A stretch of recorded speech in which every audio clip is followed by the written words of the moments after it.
Good morning. तर सुंदर दिवसाची छान अशी सुरुवात झालेली आहे. तर बघा ह्यांचा आवाज बघा किती गोड वाटतो ऐकायला.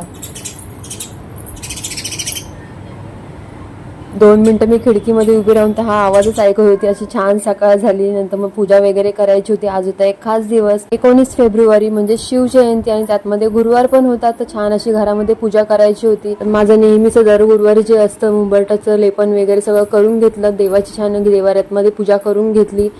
नंतर मग महाराजांची पण पूजा करायची होती. मग पहिलं नैवेद्य वगैरे सगळा बनवून घेतला, पूजा केली छान. तर देवाला पण नैवेद्य दाखवला, महाराजांना पण नैवेद्य दाखवून घेतला. ही सुंदर अशी मूर्ती बघताय तर तुम्ही माझ्या गावावरून आणलेली, साताऱ्यावरून. तर कशी वाटली नक्की सांगा. खूप छान वाटत होतं घरामध्ये, एकदम पॉझिटिव्ह वाटत होतं. तर अशी घरामध्येच साजरी केली मी शिवजयंती. जेवण वगैरे थोडासा आराम केला. मग संध्याकाळी एक पार्सल रिसीव्ह झालं होतं मिशोवरून. तर चला, असा होता छोटासा ब्लॉग. जय जिजाऊ, जय शिवराय.